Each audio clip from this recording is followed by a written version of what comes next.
You are listening to KLRN Radio, where liberty and reason still reign. All writers are prone to becoming so attached to our characters and stories that we struggle to see why a passage may not be working. It takes another set of eyes to help us nurture our writing to full maturity. At Black Wolf Editorial Services, we strive to enable writers to develop and grow, shaping stories into masterpieces that can stand the test of time. Editing services are provided for all genres and all age categories. Services range from critiques of the short story through to the line edits of the full-length novel and copy editing for those preparing for publication. We also offer assistance on generating a writer's bio for your website, as well as help with those book blurbs and promotional material. We won't abandon you to the masses. We want to celebrate with you in your successes. Black Wolf Editorial Services, nurturing your writing into maturity. For a full list of services and prices, visit us at blackwolfeditorial.com. Individuals and businesses with tax problems, listen carefully. Do you feel like you're losing control over your finances? If you owe over $10,000 in back taxes or have unfiled tax returns, we can help you take back control. The IRS is the largest and most aggressive collection agency in the world, and they can seize your bank account, garnish your paycheck, close your business, and file criminal charges. Take control of your tax problems now by calling the experts at Tax Mediation Services and take advantage of the Fresh Start program and new laws that may allow us to negotiate a settlement for the lowest amount possible. Our team of tax attorneys and enrolled agents can stop collections and get you protected so you can take control of your financial future. Tax Mediation Services is accredited by the Better Business Bureau. Call now for a free case review and a price protection guaranteed quote. Call Tax Mediation Services now at 800-610-9050. That's 800-610-9050. 800-610-9050. KLRN Radio has advertising rates available. We have rates to fit almost any budget. Contact us at advertising@klrnradio.com.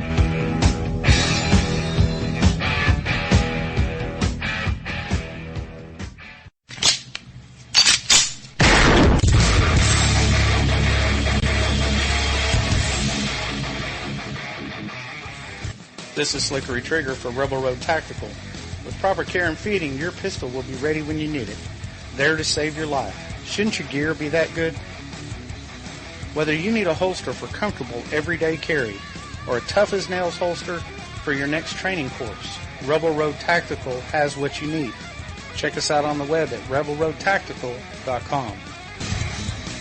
Tired of paying outrageous prices for Viagra? Well, we have great news for you. Now you can finally get Viagra at huge discounts. Healthy Man allows you to save up to $500 on Viagra. Why pay U.S. pharmacy prices of $15 per pill or more when you can get Viagra for less than $3 a pill? Call today and get 40 Viagra pills for only $99. This can cost as much as $600 at your local pharmacy. You can't afford not to call us. If you want Viagra at the lowest prices, never pay $15 a pill pharmacy prices again. Get Viagra for less than $3 a pill. Call 1-800-516-7602 today and save up to $500 and get 40 pills for just $99. Healthy Man is fast, easy, and affordable. Operators are waiting at 1-800-516-7602 to take your call right now. Call 1-800-516-7602. That's 1-800-516-7602. Again, 1-800-516-7602.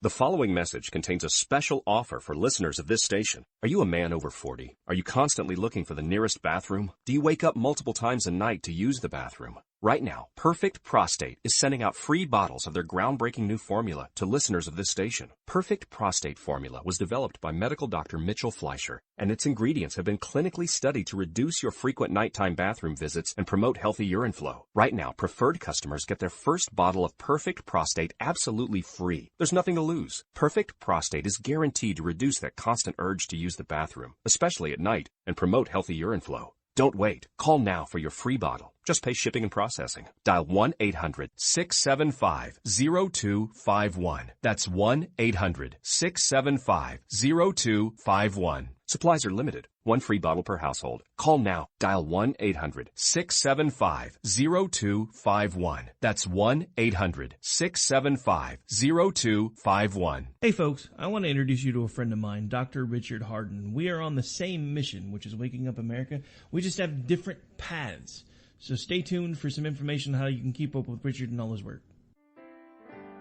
Visit Richard's website at raharden.com. That's the World Wide Web at RAHARDIN.com. At his website, you can see a summary of the 6 books he has written, where purchases may be made. He also has a link to 18 videos on YouTube and several blogs about Christian beliefs. If you prefer, visit Amazon.com/Kindle and type in Richard Harden to see and purchase his books. Every day, the men and women of the United States Marine Corps stand ready to defend the American way of life. The few, the proud, the Marines.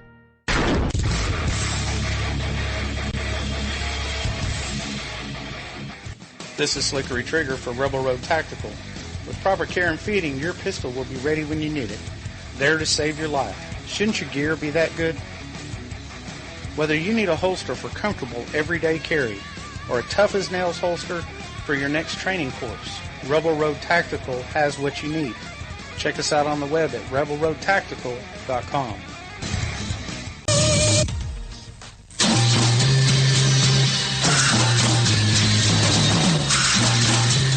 From the East Coast to the West Coast and around the world on the Internet, we're coming to you live from the CCRS studios.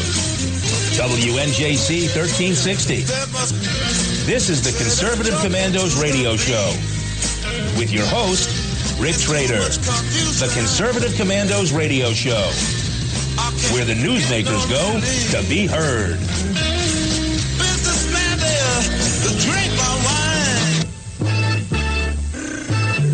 You can call the Conservative Commandos radio show at 856-227-1360. Your opinion counts at 856-227-1360. This is Congressman Alan West, and you're listening to the Conservative Commando radio show. Welcome, everybody. Welcome, fellow patriots. Welcome once again to the Conservative Commandos radio show. I'm Rick Trader, coming to you live from the studios of the Conservative Commandos radio network at WNJC 1360, our flagship station in Philadelphia, Pennsylvania, and around the world on the internet with American Patriots Broadcasting, TalkStream Live, SHR Media, K98 Talk, iHeartRadio, AM, FM, 24/7.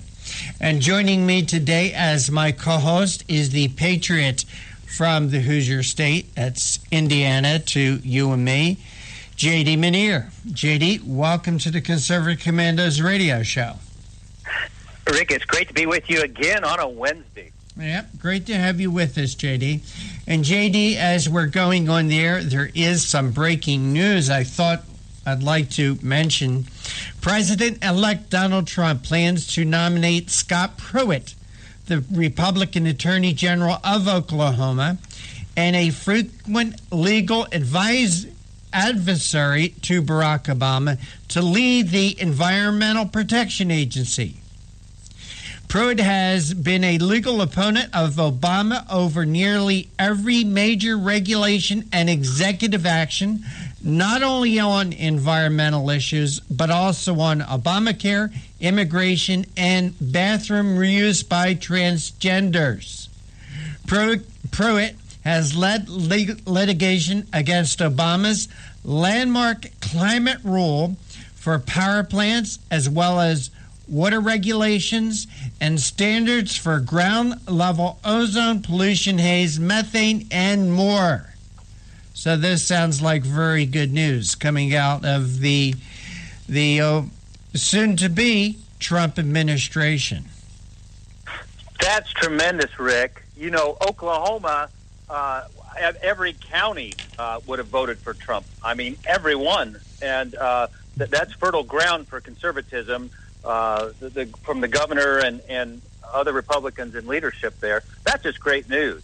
Get the EPA off our backs. Absolutely. I know in my state of Indiana, those coal regulations were destroying us and raising the cost of electricity and the ranchers and farmers and do you have a pond in your backyard, Rick? Federal government wants to claim that that's their waterway. So I know they want to claim that if you have a bird bath, they want to claim that. They want to claim everything.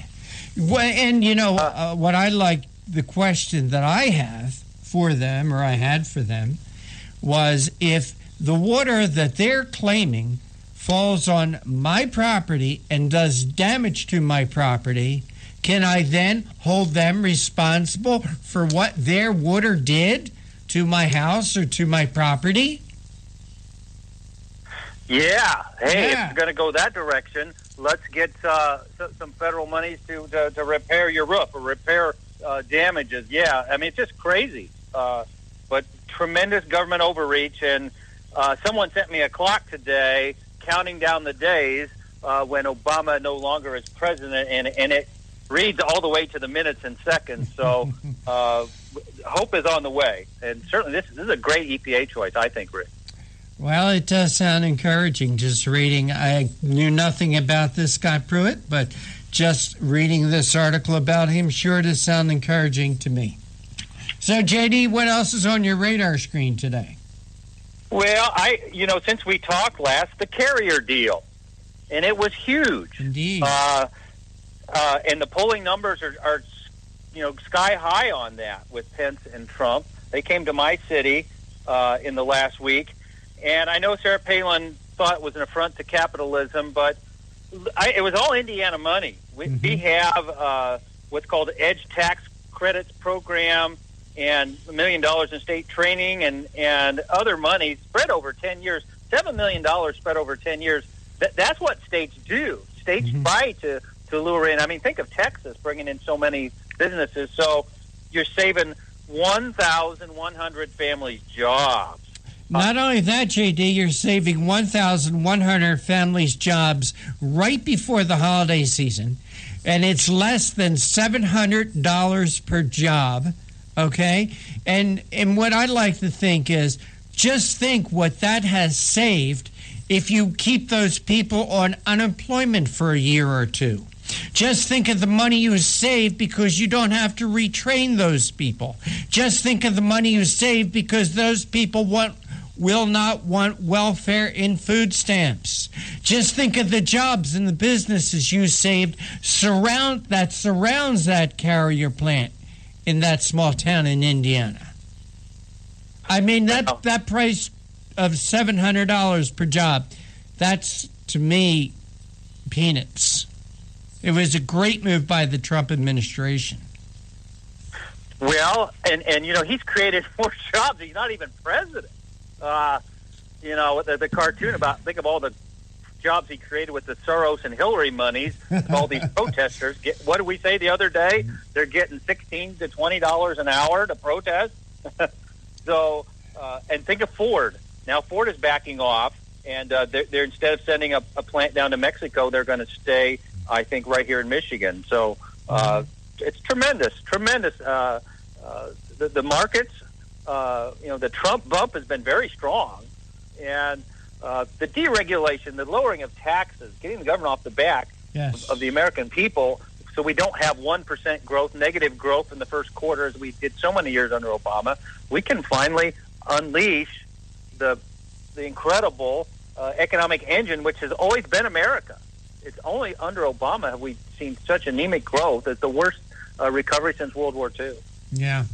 And, JD, I think we also need to say now, and I know our program is more or less built around the fact that today, December 7th, 2016, is the 75th anniversary of the Japanese attack on Pearl Harbor. JD, have you ever been to Pearl Harbor? No, I've not, Rick. JD, it is one of the most sombering, awesome experiences I've ever had in my life. I don't know what it is about being there. I don't know what it is about being at the Arizona Memorial, which is a bridge that's built across the deck of the USS Arizona. It's amazing to me that if you stand on that bridge today, you can still see oil rising off the Arizona. They say there's enough oil on that ship that it will be leaking oil for the next 400 years. But it's almost, when you're standing on that bridge, looking down on the deck of the Arizona, watching this oil bubble up, it's almost like a message from the sailors, from those 1,200 sailors that are still entombed in the Arizona. Do not forget them.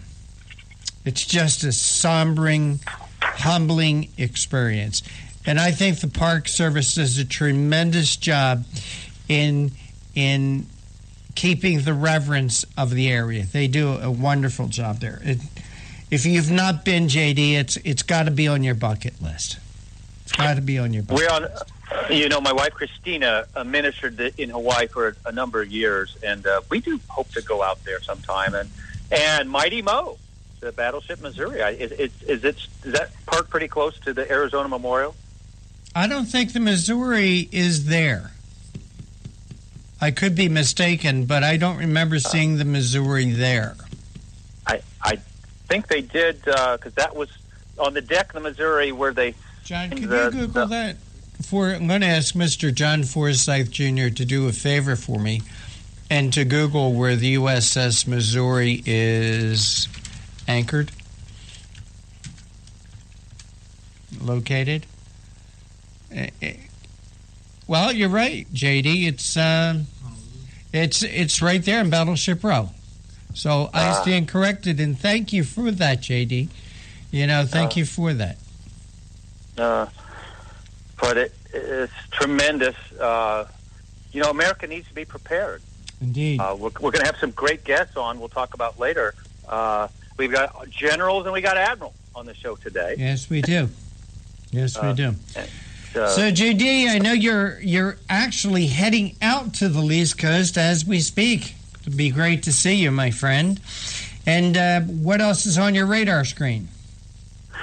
Well, yes, because of the Heritage Foundation, we're all going to get together tomorrow in New York City and a Christmas party the Heritage Foundation does each year, and it should be tremendous, meeting a bunch of media types and celebrating conservatism. And I read where we're going to be, Rick, is only 2 blocks from Trump Tower. So aren't we bringing a little bit of free market economics, from New Jersey and from Indiana, and kind of trying out there to help Donald Trump, because New York City is not a bastion of conservatism, that's for sure. Daria Novak will be there. Frank Vernuccio will be there. The Vernuccio-Novak report, you'll be there. I'll be there. Anna Little and her husband will be there. So it will be a fine time had by all. JD, we'll take our break now, and you are listening to the Conservative Commandos radio show with JD Muneer and yours truly, Rick Trader, coming to you from the studios of the Conservative Commandos radio network at WNJC 1360 in Philadelphia and around the world on the internet with American Patriots Broadcasting, TalkStream Live, SHR Media, K98 Talk, iHeartRadio, AM, FM 24/7. Today's show, like all our shows, is brought to you by the First Amendment and protected by the Second. JD and I will be right back. They say I'm crazy. I really don't care. That's my prerogative. They say I'm nasty, but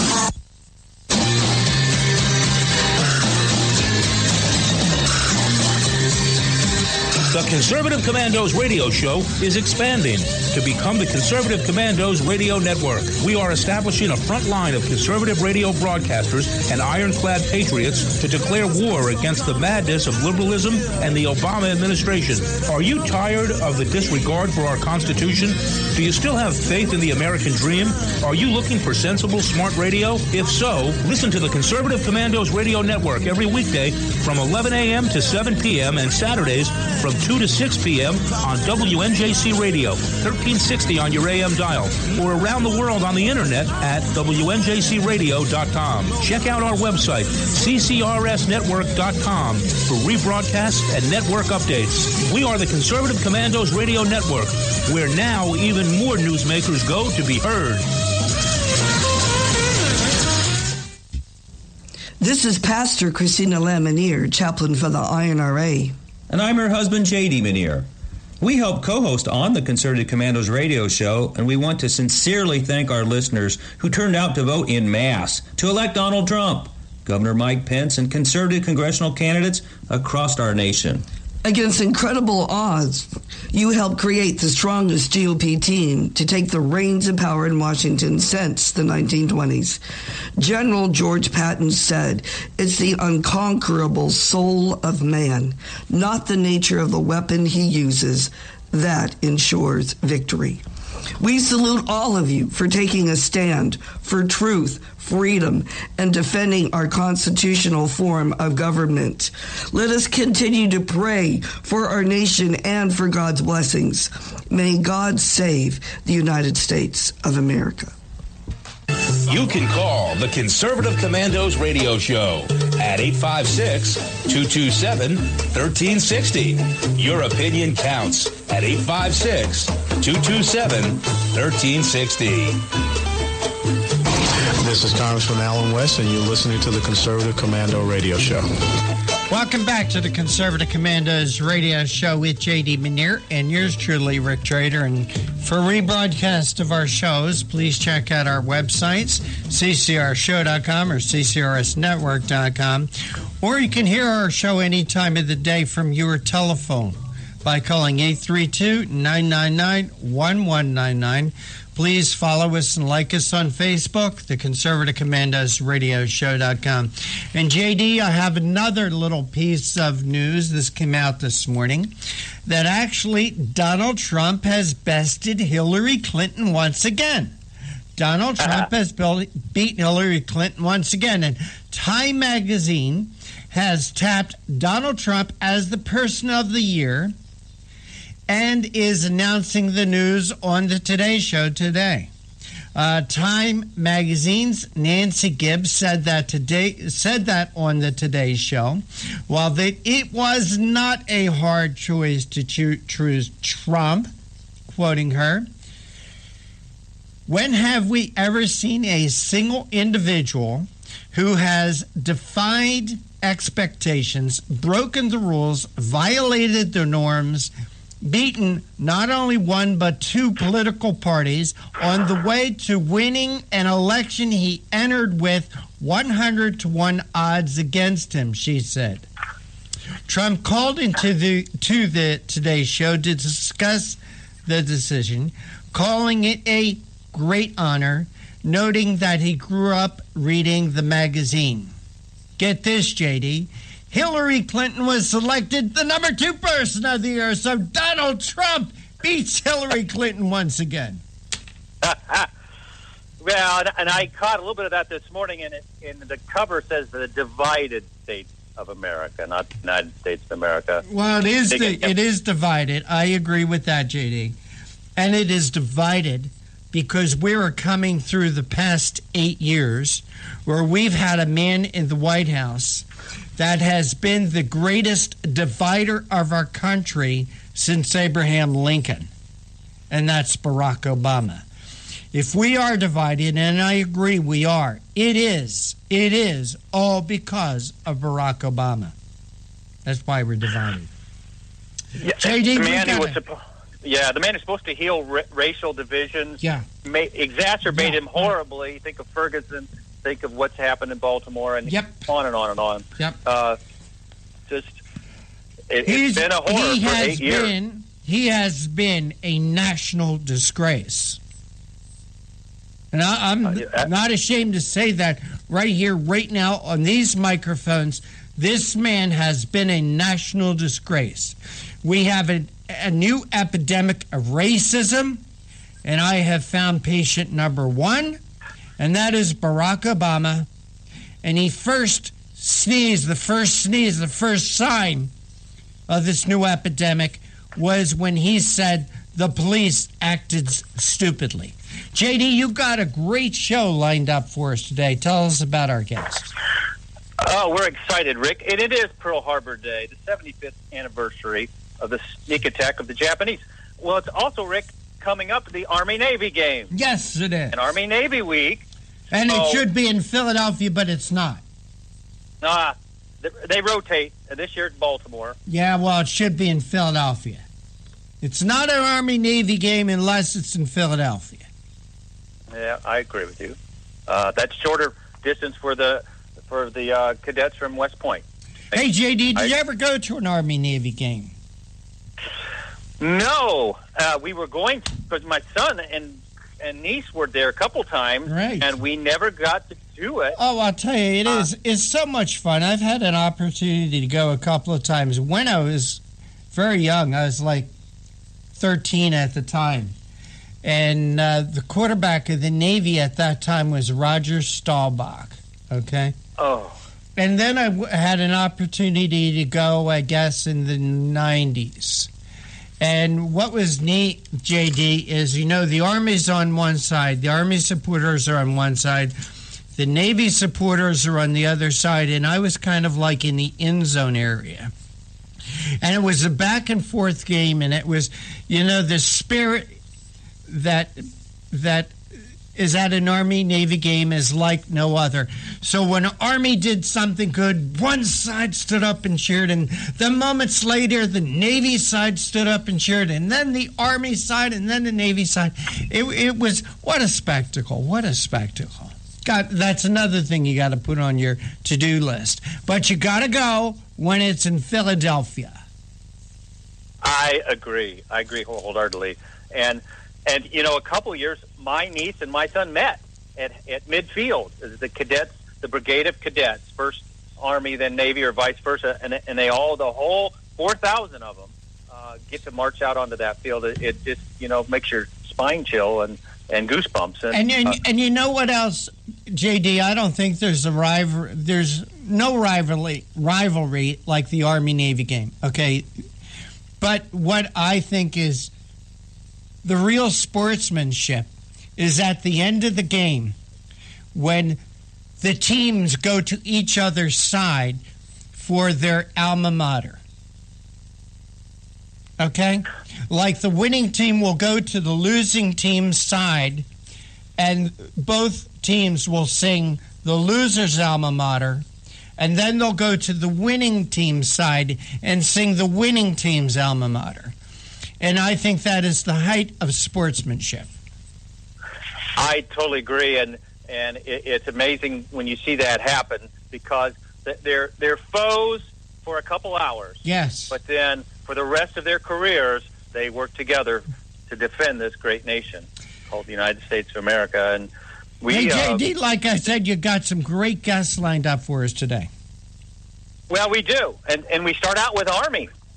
Lieutenant General Tom Spohr is director of the Center for National Defense at the Heritage Foundation.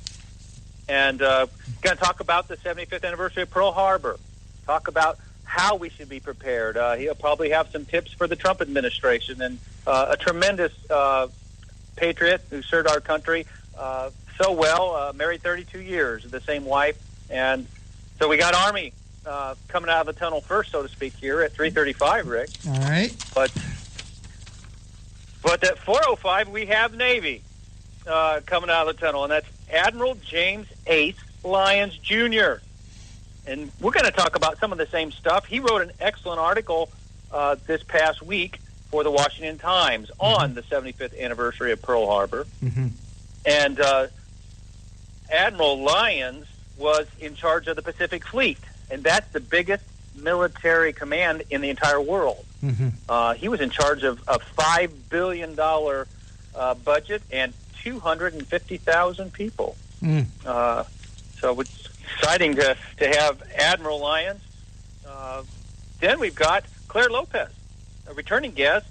He's the vice president at the Center for Security Policy, former CIA, a personal friend of ours, and such an intellect. And she's going to talk about terrorism. And, you know, my wife and I just recently drove through Columbus on our way out east, and Ohio State, that terrorist attack, just this past week.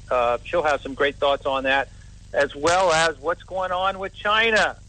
And, you know, what's wrong when the Taiwanese leader calls to congratulate Donald Trump, and what China's been doing in their military buildup. So we're looking forward to hearing from Claire, as always. Right. So I just think, I told my wife, Christina, we have, and we do this from, you know, a lot of times, I think we have the best lineup celebrating Pearl Harbor Day, 75th anniversary. I think we're covering national defense and honoring our veterans in our country. I think better than any radio show in America today, Rick. I got to be honest. Well, and you are responsible for that, JD, so I thank you for putting such great guests together with us today.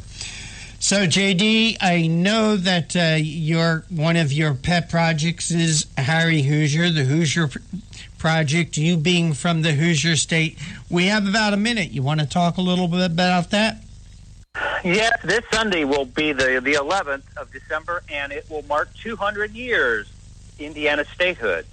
And just had a Northeast Indiana newspaper write a great article on front page and then a second page about our Harry Hoosier Project and how people can realize it's a 200-year-old mystery that we believe we really have solved, and how Indiana got the Hoosier nickname. It's not knock on the door who's there, but a tremendous black evangelist who made his main ministry stops and had a church in Philadelphia. His name is Harry Hoosier.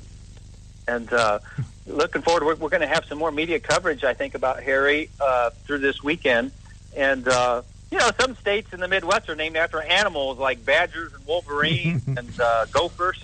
And we're named after a soul-winning evangelist, a black preacher named Harry Hoosier. All right. With that, you are listening to the Conservative Commandos radio show with J.D. Manier and yours truly, Rick Trader, coming to you live from the studios of the Conservative Commandos radio network at WNJC 1360 and around the world on the internet with American Patriots Broadcasting, TalkStream Live, SHR Media, K98 Talk, iHeartRadio, AM, FM 24/7.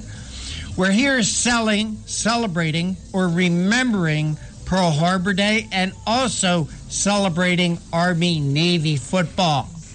Don't go away. JD and I will be right back with our first guest from the Army.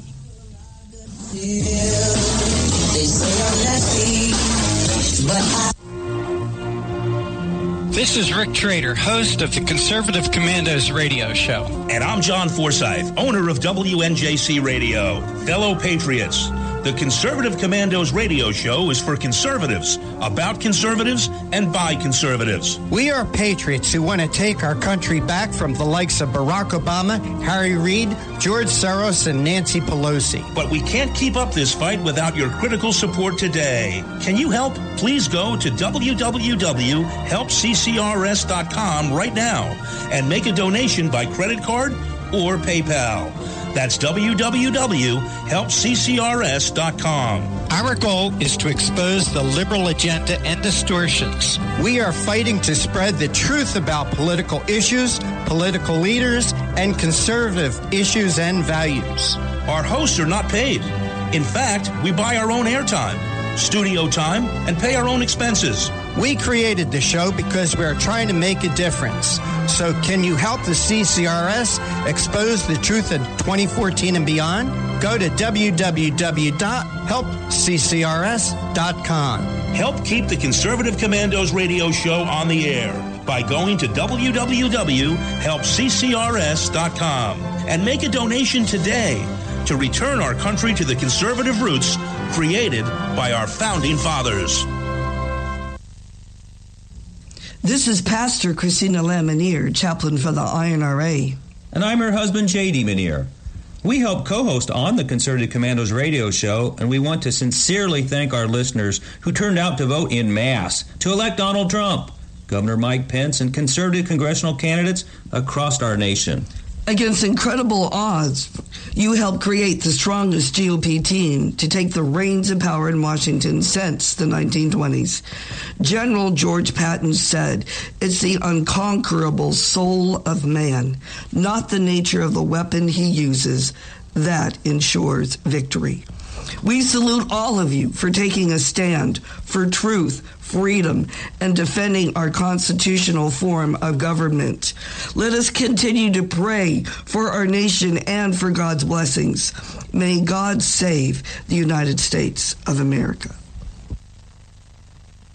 What does it take to be the leader in production systems technology? To be the one company that solves production problems at any plant, for any product, and with any technology? It takes a 30-year record of success. It takes total mastery of complex technologies with a history of delivering success every time, without fail. Only one company can claim that high ground in manufacturing line optimization, data automation, and systems integration, and that's Philadelphia Control Systems. In factories worldwide, Philadelphia Control Systems programs, software, and engineering solutions deliver optimal performance and output flow with a record that can't be matched. Any plant, any product, any technology. Philadelphia Control Systems, the leader in production automation since 1982. 800-335-9811. PCS4automation.com. That's PCS, the number 4, automation.com. The Conservative Commandos radio show is expanding to become the Conservative Commandos Radio Network.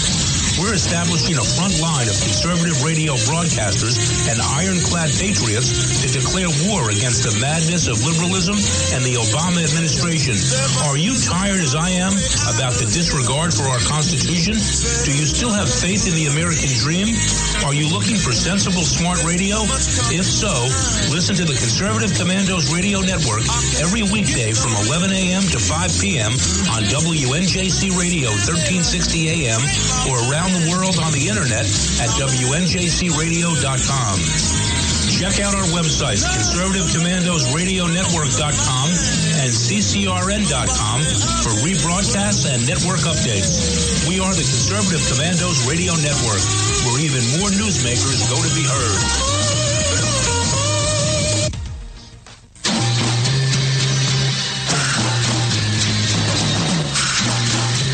From the East Coast to the West Coast and around the world on the internet. We're coming to you live from the CCRS studios. WNJC 1360. This is the Conservative Commandos radio show with your host, Rick Trader. The Conservative Commandos radio show, where the newsmakers go to be heard.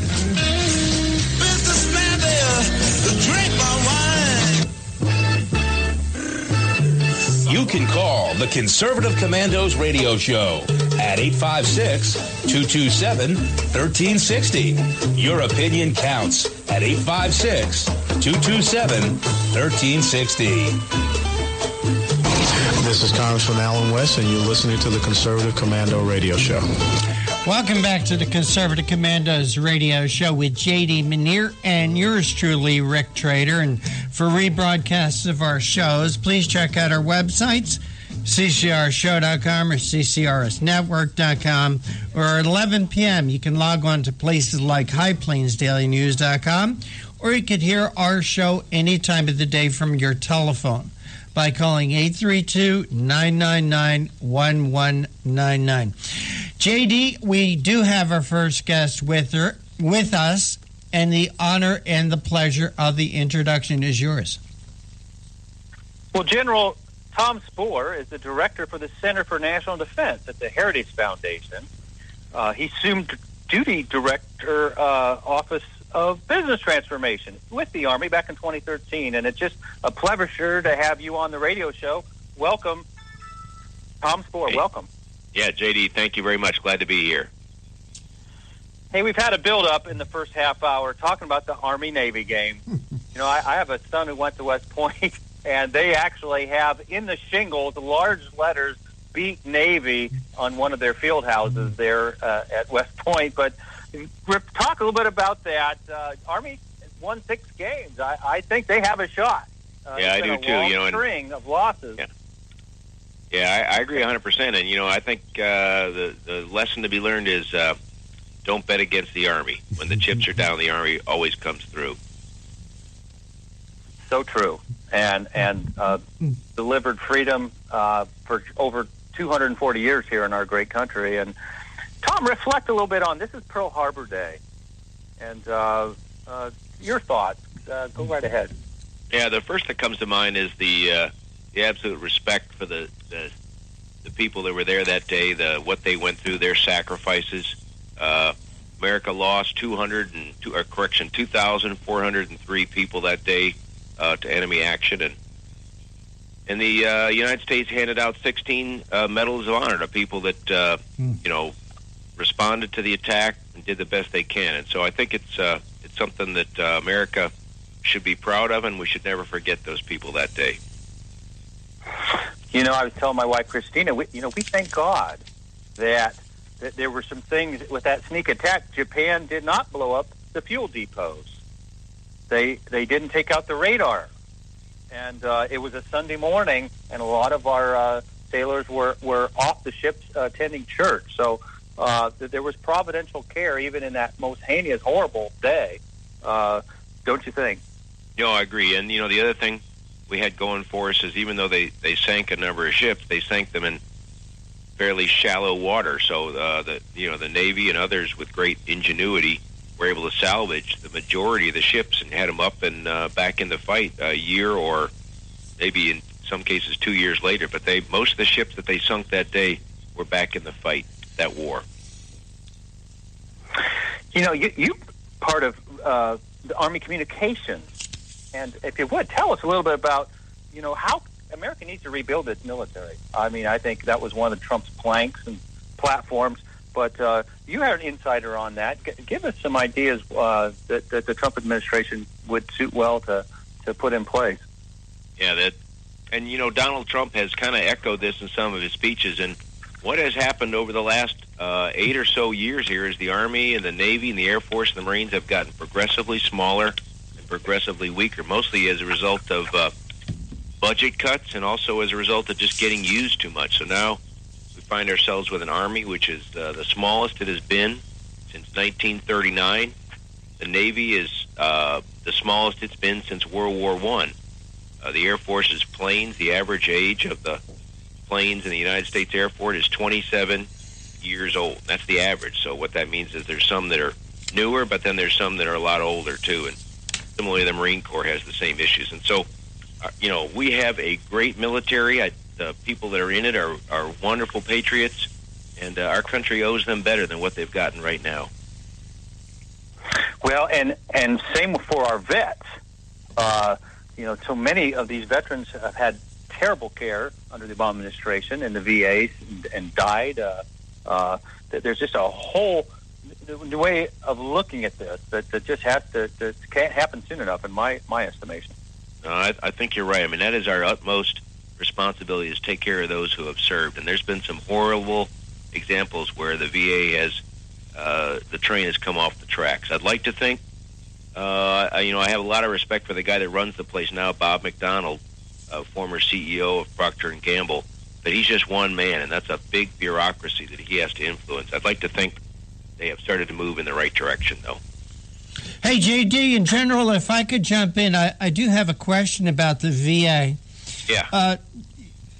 General, I'm almost thinking, and I'm not an expert on the Army, I'm not an expert on VA, I just play one on the radio.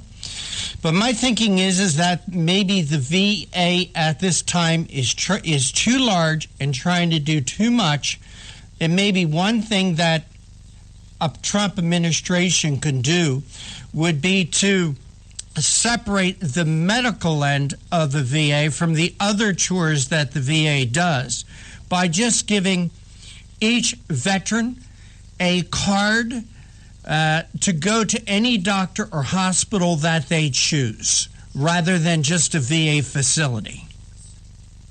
I tend to agree with you that the free market and private practice probably does a better job of delivering the care than the government does. So I think with some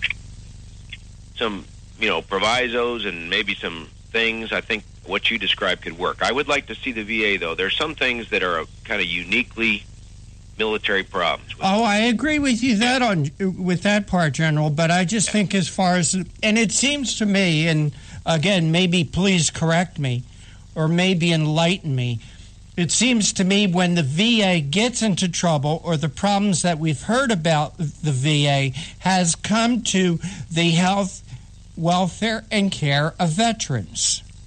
And that maybe that isn't something that should be politicized by politics, that it might be better for the Trump administration to say, look, this is something that's out of control, and could best be controlled by giving each veteran the freedom to go to any hospital, any doctor that they choose, and not depend upon the VA for health care. Yeah, I mean, I tend to agree with you. There are some things that the VA is the leader in, like prosthetics, artificial limbs. So treatment of veterans with post-traumatic stress disorder. Some of those things, I think probably they are properly experts and should stay that way. But for the things that the private sector does well, I can see no issue with doing what you described. Hey, General, we have to take a quick break. Could you hold on for just 2 minutes for us, please? Sure, absolutely. And you are listening to the Conservative Commandos radio show with J.D. Manier and yours truly, Rick Trader, coming to you from the studios of the Conservative Commandos radio network at WNJC 1360 in Philadelphia and around the world on the internet with American Patriots Broadcasting, TalkStream Live, SHR Media, K98 Talk, iHeartRadio, AM, FM 24/7. Our guest this segment is Lieutenant General Thomas Spohr. He's the director for the Center of National Defense at the Heritage Foundation. And we're remembering Pearl Harbor Day here. Don't go away, JD, and I'll be right back with our guest.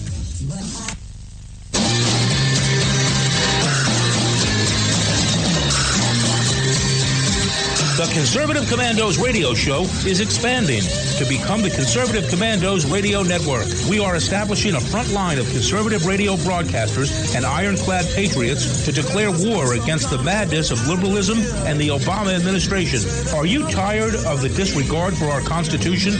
Do you still have faith in the American dream? Are you looking for sensible, smart radio? If so, listen to the Conservative Commandos radio network every weekday from 11 a.m. to 7 p.m. and Saturdays from 2 to 6 p.m. on WNJC Radio, 1360 on your AM dial, or around the world on the internet at WNJCradio.com. Check out our website, CCRSnetwork.com, for rebroadcasts and network updates. We are the Conservative Commandos Radio Network, where now even more newsmakers go to be heard. This is Pastor Christina Lamanier, chaplain for the INRA. And I'm her husband, J.D. Manier. We help co-host on the Conservative Commandos radio show, and we want to sincerely thank our listeners who turned out to vote en masse to elect Donald Trump, Governor Mike Pence, and conservative congressional candidates across our nation. Against incredible odds, you helped create the strongest GOP team to take the reins of power in Washington since the 1920s. General George Patton said, "It's the unconquerable soul of man, not the nature of the weapon he uses, that ensures victory." We salute all of you for taking a stand for truth, freedom, and defending our constitutional form of government. Let us continue to pray for our nation and for God's blessings. May God save the United States of America. You can call the Conservative Commandos radio show at 856-227-1360. Your opinion counts at 856-227-1360. This is Congressman Alan West, and you're listening to the Conservative Commando radio show. And this is J.D. Manier and your host, Rick Trader. If you'd like to hear a rebroadcast of today's show, check out our website, CCRSnetwork.com and CCRShow.com. Or at 11 p.m., log on to HighPlainsDailyNews.com. You can listen to the Concerted Commandos from any phone by simply calling 832-999-1199. We're speaking with Lieutenant General Tom Spoor, Director for the Center for National Defense at the Heritage Foundation. Welcome back to the show, Tom. Thank you very much.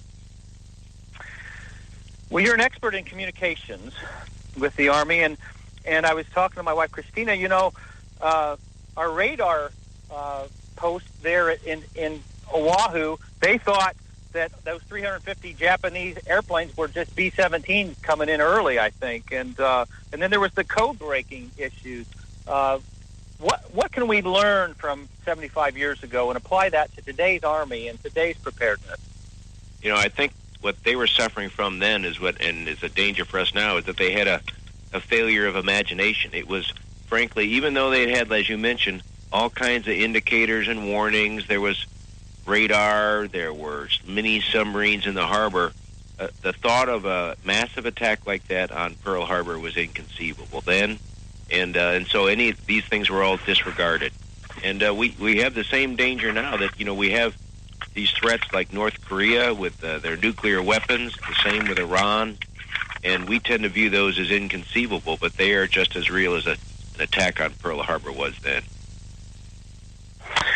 You know, Tom Brokaw called that World War II generation the greatest generation for America, but you've been serving our country for a lot of years, and what do you think about the American character now and a chance for renewal of our military and our patriotism now under the Trump administration? Yeah, I think that same patriotism, that sense of country and spirit and service, it still exists in our youth today, and you can see it in their eyes. They appreciate the opportunity to serve their country, and so I think given the proper support from their administration and the Congress, you know, this generation has the same potential to become the next greatest generation in our history.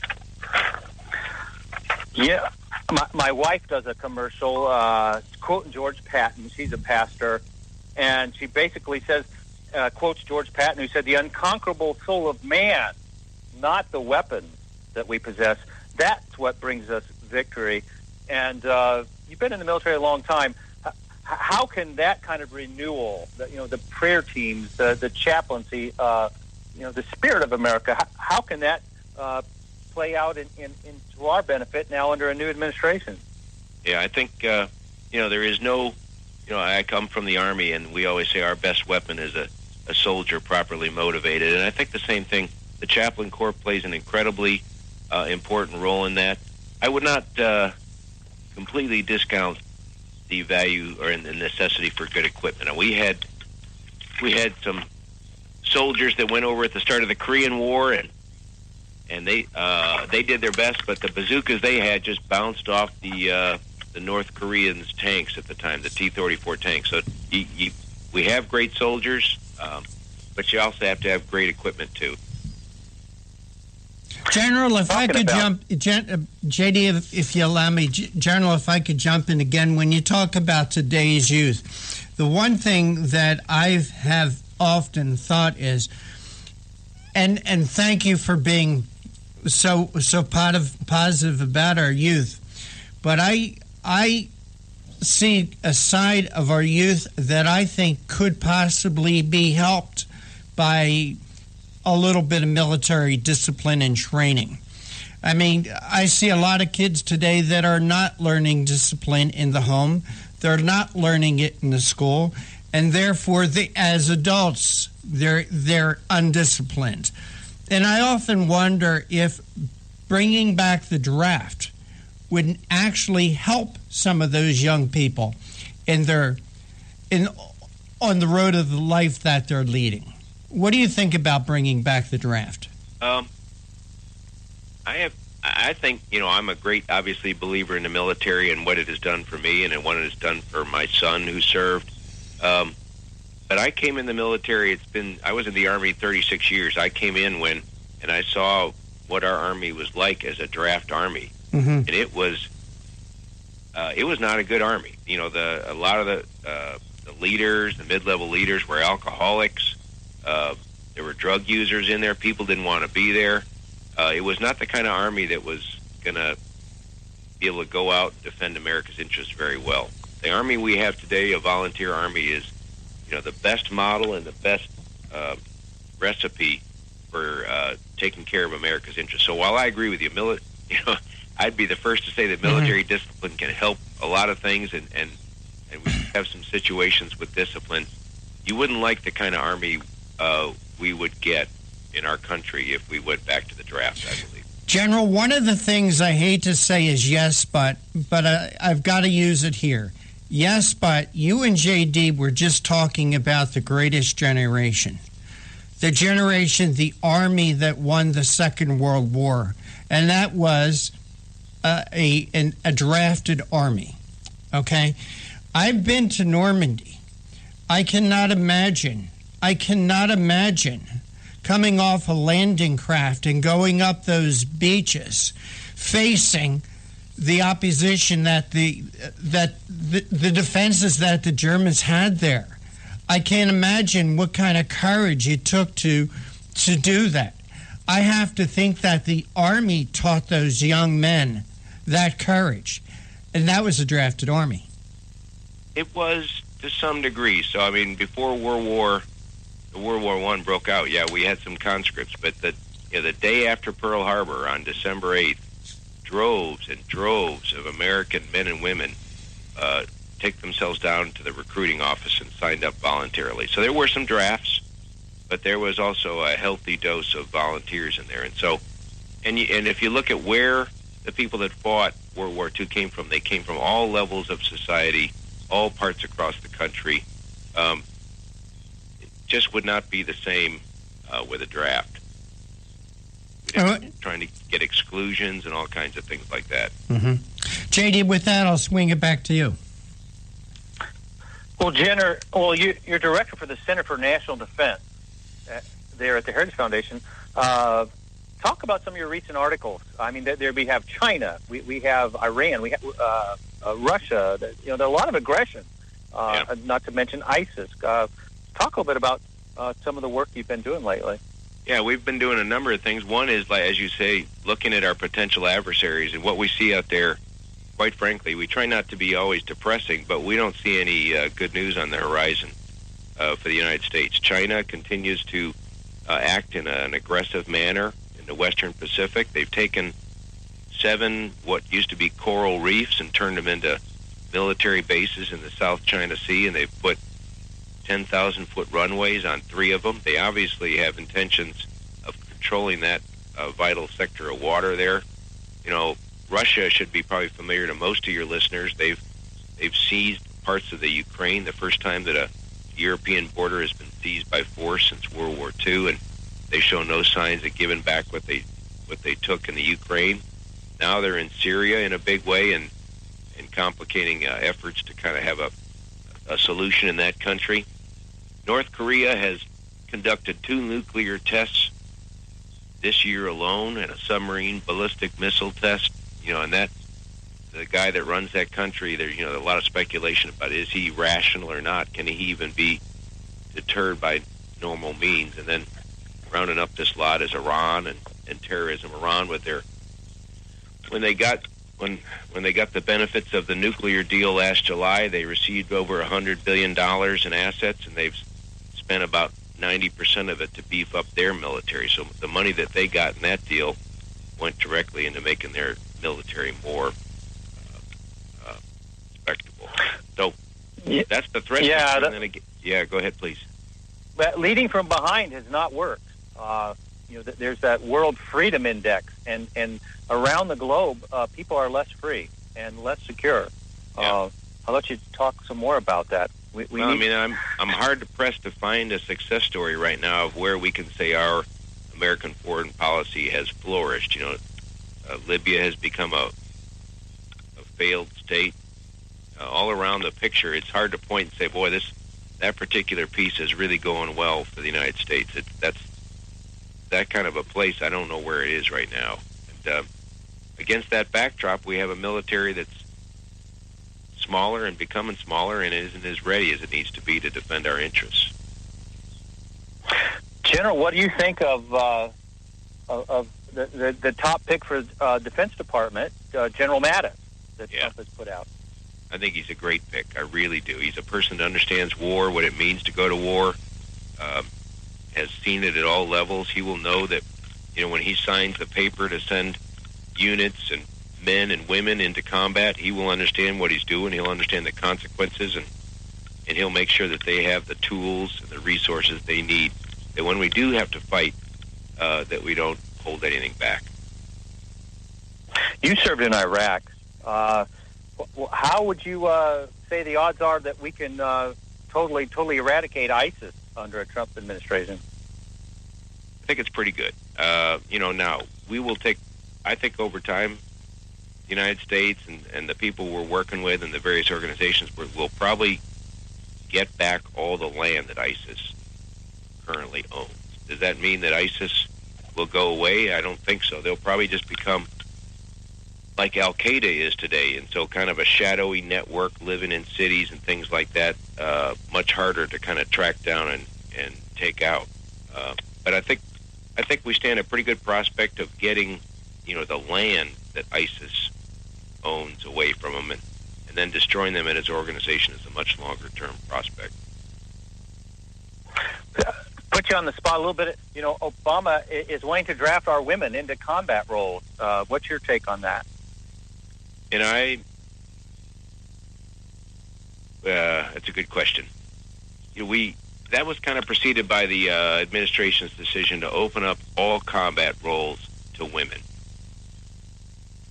So, with that as a backdrop, if you're going to open up the entire military to women, and I don't know if these views are shared by everybody, I frankly say you can't open up all combat roles and then not open up the draft to women. Now, that whether or not this country will ever draft anybody or not is an excellent question. I tend to think we're probably past those days. But I think if you want to get to that question, you have to ask that question. You have to first answer the question is, are you okay with women in every potential position in the military, including infantrymen, special forces, all those kinds of things? If the answer to that is yes, and I kind of tend to think that they need to be a part of the draft as well. Gosh, we are coming up on a hard break. It's been a great 25 minutes with you, General. Closing thoughts, and how can our people read your works and stay in touch with you? Yeah, we have a great website, heritage.org. I'm on that website. I think you just got to click on it. You'll get an email link to me. You'll see all the various publications that we've put out, and so we'd welcome any contact with your listeners on that. For Pearl Harbor, to me, I think I'll finish the way I ended. I'm in great respect of the people that were there that day. They got a rude awakening, but these guys ran out of their bunks or ran out of their buildings in bare feet and managed to put some of their machine guns in action and do the best they could. And so I think if we can live up to their example, that would be a great thing to strive for. Hey, General, one last question, a prediction on the Army-Navy game. The Army by 7. Why am I not surprised? Take care. God bless. Okay. Thank you very much. Thank you so much. All right. And you are listening to the Conservative Commandos radio show with J.D. Muneer and yours truly, Rick Trader, coming to you from the studios of the Conservative Commandos radio network at WNJC 1360 in Philadelphia and around the world on the internet with American Patriots Broadcasting, TalkStream Live, SHR Media, K98 Talk, iHeartRadio, AM, FM 24/7. We're going to continue our tribute to Pearl Harbor Day on the other side. Our next guest is Admiral James Ace Lyons. Don't go away. We're going to hear from the Navy. Be right back. Yeah, that's my prerogative. They say I'm nasty, but This is Rick Trader, host of the Conservative Commandos radio show. And I'm John Forsyth, owner of WNJC Radio. Fellow patriots, The Conservative Commandos radio show is for conservatives, about conservatives, and by conservatives. We are patriots who want to take our country back from the likes of Barack Obama, Harry Reid, George Soros, and Nancy Pelosi. But we can't keep up this fight without your critical support today. Can you help? Please go to www.helpccrs.com right now and make a donation by credit card or PayPal. That's www.helpccrs.com. Our goal is to expose the liberal agenda and distortions. We are fighting to spread the truth about political issues, political leaders, and conservative issues and values. Our hosts are not paid. In fact, we buy our own airtime, studio time, and pay our own expenses. We created the show because we are trying to make a difference. So can you help the CCRS expose the truth in 2014 and beyond? Go to www.helpccrs.com. Help keep the Conservative Commandos radio show on the air by going to www.helpccrs.com and make a donation today to return our country to the conservative roots created by our founding fathers. This is Pastor Christina Lamanier, chaplain for the INRA. And I'm her husband, J.D. Manier. We help co-host on the Conservative Commandos radio show, and we want to sincerely thank our listeners who turned out to vote en masse to elect Donald Trump, Governor Mike Pence, and conservative congressional candidates across our nation. Against incredible odds, you helped create the strongest GOP team to take the reins of power in Washington since the 1920s. General George Patton said, "It's the unconquerable soul of man, not the nature of the weapon he uses, that ensures victory." We salute all of you for taking a stand for truth, freedom, and defending our constitutional form of government. Let us continue to pray for our nation and for God's blessings. May God save the United States of America. What does it take to be the leader in production systems technology? To be the one company that solves production problems at any plant, for any product, and with any technology? It takes a 30-year record of success. It takes total mastery of complex technologies with a history of delivering success every time, without fail. Only one company can claim that high ground in manufacturing line optimization, data automation, and systems integration, and that's Philadelphia Control Systems. In factories worldwide, Philadelphia Control Systems programs, software, and engineering solutions deliver optimal performance and output flow with a record that can't be matched. Any plant, any product, any technology. Philadelphia Control Systems, the leader in production automation since 1982. 800-335-9811. PCS4automation.com. That's PCS, the number 4, automation.com.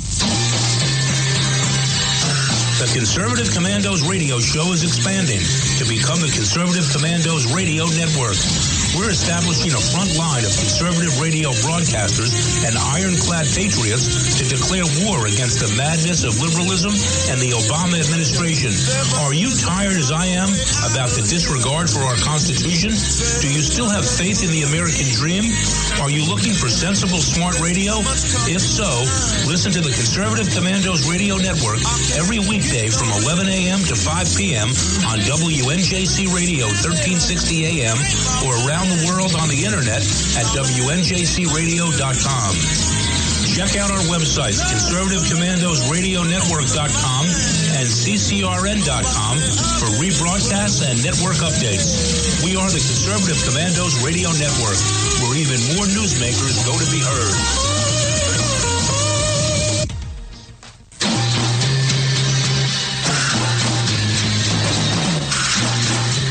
From the East Coast to the West Coast and around the world on the internet.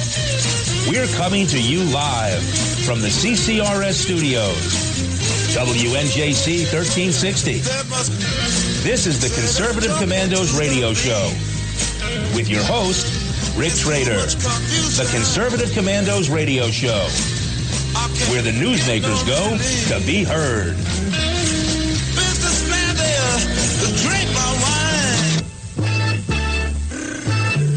You can call the Conservative Commandos radio show at 856-227-1360. Your opinion counts at 856-227-1360. This is Congressman Alan West, and you're listening to the Conservative Commando radio show. Welcome back to the Conservative Commandos radio show with J.D. Muneer and yours truly, Rick Trader. And for rebroadcasts of our show, check out our website, ccrshow.com or ccrsnetwork.com, or at 11 p.m., log on to highplainsdailynews.com, or you can hear our show any time of the day from your telephone by calling 832-999-1199. We are remembering Pearl Harbor today. We're also celebrating the upcoming Army-Navy game this weekend. And, J.D., we do have our next guest with us. Will you please make the introduction? Well, Admiral James Ace Lyons, Jr. retired as commander of the U.S. Pacific Fleet, the largest single military command in the world. And we're going to talk to him a little bit about his recent article in the Washington Times celebrating the 75th anniversary of the sneak attack on Pearl Harbor. Welcome to the Conservative Commandos radio show, Admiral Lyons. It's nice to be back with you and your listeners. We're having a little bit of fun here, but Army has one of their better teams, and that string has been a long one with Navy dominating. But are you going to the game in Baltimore tomorrow? Or this Saturday, I'm sorry. No, not, no, I'm not going, but, of course, Navy has got a lot of their key players in to be available to play. It could be a barn burner, and a lot of times it is, but I've been watching Navy. They have a tremendous team, tremendous athletes. They beat Notre Dame this year. Right. But they lost their key quarterback in the Temple game, and their slot back, all almost on the same play, both with somehow broken feet and so on. It's really an unbelievable situation. Well, we're here on Pearl Harbor Day, and you wrote a tremendous article I got to read recently in the Washington Times. Talk a little bit about your article. Well, what it does, it goes back and retraces the events that prior to the surprise attack. And what it discusses is the fact that we were able to break the Japanese diplomatic code several months before the attack. And through... it was called Magic, and the code itself was called Purple. And there were only 10 people authorized to receive the decrypts of these Japanese diplomatic codes. And that included the President, the Secretary of State, Cordell Hull, Secretary of War Stimson, General Marshall, Admiral Stark, who was Chief of Naval Operations, Admiral Richmond Kelly Turner, who was Director of War Plans for the Navy, and his counterpart in the Army, and both the heads of the Army and Navy intelligence. Remarkably, neither commanders at Pearl Harbor were authorized to receive the information. In fact, when they produced the purple machines, they actually sent 2 or 3 of them to Churchill in London so he could keep up on events with their forces out in the Western Pacific. 2 went to the Army, 2 went to the Navy, and 1 went to MacArthur in the Far East. And none went to the commanders, Admiral Kimmel or Lieutenant General Short, in Hawaii. So, we don't know what MacArthur did with his machine. The records have all been destroyed, and but he certainly had the information available to him. And of course, people do forget that after 9 hours after the attack on Pearl Harbor, he never moved his Far East Air Force off the runway at Clark and left them there, and they were totally destroyed by the Japanese. And this was 9 hours after the attack on Pearl Harbor. Well, there's accountability issues that you address in your article, and then maybe some cover-up. Talk about that. And of course, the purpose of the article, the main bottom line, was to restore the rank, honor, and reputation of Admiral Kimmel and Lieutenant General Short, who were both held out as scapegoats while being denied the critical key information. In fact, even Stark, why they never picked up the telephone and even told them, it would have given them advance hours notice, and we could have minimized the damage. And furthermore, I also discussed in that article the most successful British spy, Dusko Popov, who was a double agent for the Brits, and the Germans thought they were his man. And when the British conducted their attack on the Italian fleet at Taranto, which had similar shallow water draft to Pearl Harbor, they basically annihilated the Italian Mediterranean fleet by dropping torpedoes in shallow water. The Japanese were so fascinated by that attack that became the model for their attack on Pearl Harbor. And what they did, they made up a series of questions which they gave to their ally, Germany, who then, in turn, gave it to Popov. The Brits then sent Popov to America, and he met with the FBI and turned over the questions to the FBI in August of 1941. Those questions then were paraphrased by the FBI and turned over to both Army and Navy intelligence. But for some reason, it didn't register with either one of them on the significance of those questions. So there's a long history there, and certainly the least held responsible should be Kimmel and Short. The ones most, in my view, that should be held responsible were Marshall, Stark, and Richmond Kelly Turner. And you might say, well, Roosevelt had to know. Well, he received only brief memos and at times only verbal briefings on the magic decrypted information. He, in fact, for 4 months, he received none because Marshall and Stark denied him the information because they didn't trust the people around him. I mean, this is kind of unbelievable stuff, but that's exactly what went on. Well, we're coming up against a hard break. Admiral, can you hang with us just for a couple minutes? We're going to run commercials, and we want to get right back into this discussion. Yeah.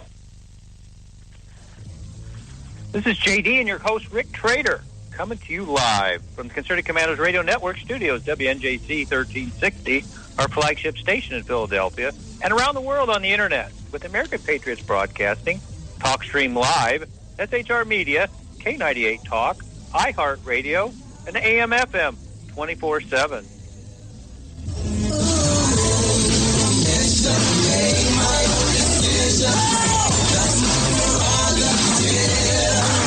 They say I'm crazy.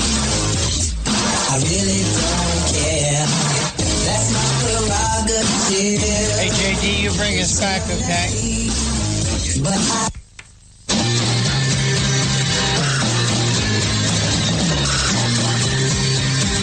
The Conservative Commandos radio show is expanding. to become the Conservative Commandos Radio Network. We are establishing a front line of conservative radio broadcasters and ironclad patriots to declare war against the madness of liberalism and the Obama administration. Are you tired of the disregard for our Constitution? Do you still have faith in the American dream? Are you looking for sensible, smart radio? If so, listen to the Conservative Commandos Radio Network every weekday from 11 a.m. to 7 p.m. and Saturdays from 2 to 6 p.m. on WNJC Radio, 1360 on your AM dial, or around the world on the internet at WNJCradio.com. Check out our website, ccrsnetwork.com, for rebroadcasts and network updates. We are the Conservative Commandos Radio Network, where now even more newsmakers go to be heard. This is Pastor Christina Lamanier, chaplain for the INRA. And I'm her husband, J.D. Manier. We help co-host on the Conservative Commandos radio show, and we want to sincerely thank our listeners who turned out to vote en masse to elect Donald Trump, Governor Mike Pence, and conservative congressional candidates across our nation. Against incredible odds, you helped create the strongest GOP team to take the reins of power in Washington since the 1920s. General George Patton said, "It's the unconquerable soul of man, not the nature of the weapon he uses, that ensures victory." We salute all of you for taking a stand for truth, freedom, and defending our constitutional form of government. Let us continue to pray for our nation and for God's blessings. May God save the United States of America. You can call the Conservative Commandos radio show at 856-227-1360. Your opinion counts at 856-227-1360. This is Congressman Alan West, and you're listening to the Conservative Commando radio show. If you'd like to hear a rebroadcast of today's show, please check out our website, ccrsnetwork.com and ccrshow.com. Or at 11 p.m., log on to highplainsdailynews.com. Now you can listen to Conservative Commandos from any phone by calling 832-999-1199. We're speaking with Admiral James Ace Lyons, Jr., retired commander of the U.S. Pacific Fleet. Welcome back to the Conservative Commandos radio show. Nice to be back with you. Well, playing Monday morning quarterback, if you were in, go back 60 years ago, if you were in charge of that Pacific Fleet, of course it's always easy when you look back in retrospect, but what could we have done differently? Well, you know, we could have, had they picked up the phone even and alerted Kimmel and Short that the Japanese diplomatic code, they had broken off relations with the United States.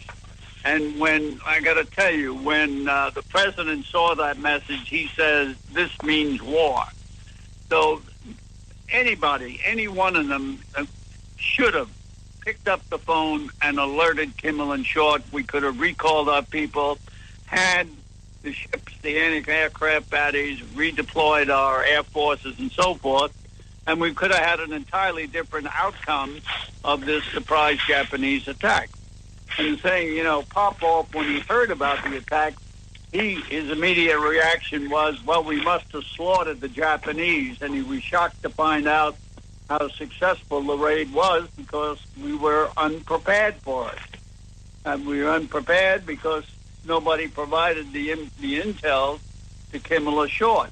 In fact, the intel they kept providing, there's no way they can drop torpedoes in the shallow water of Pearl Harbor, and all their intelligence said that if there's any attack by the Japanese, it's going to be out in the Western Pacific against the British, the Dutch, and our forces in the Philippines.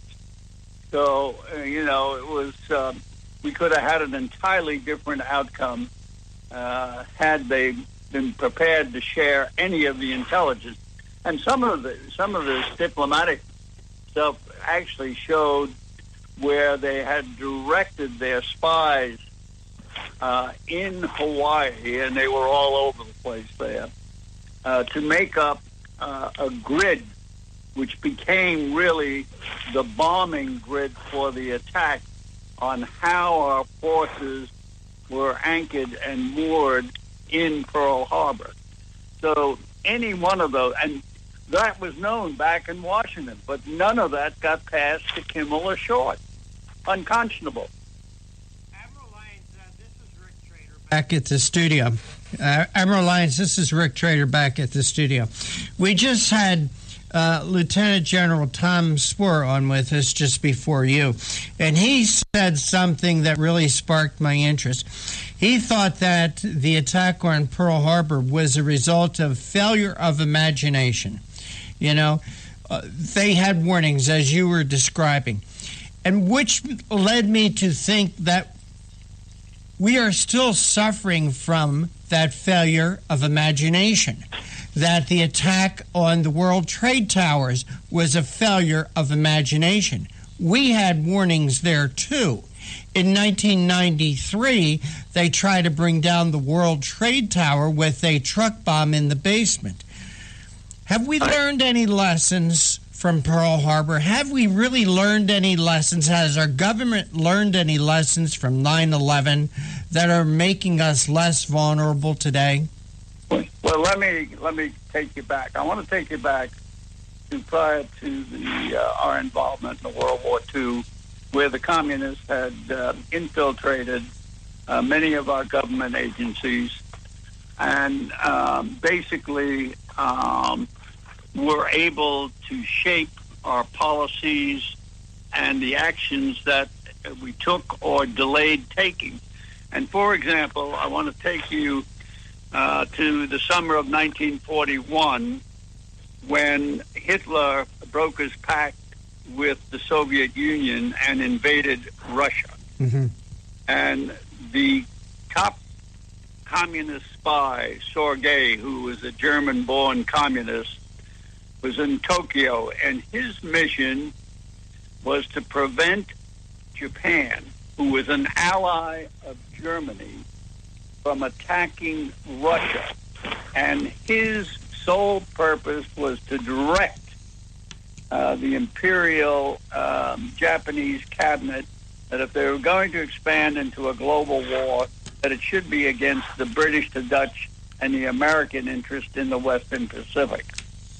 Now, at the same time this was going on, our ambassador, Joe Grew, was working to establish a modus vivendi, a truce with Japan over their invasion into China.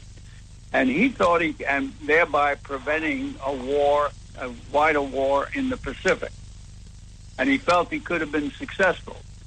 And once the State Department started leaning towards backing up our own ambassador to achieve a truce with Japan, the communist undercover agents in our government pulled out all the stops and defeated that effort by Ambassador Grew.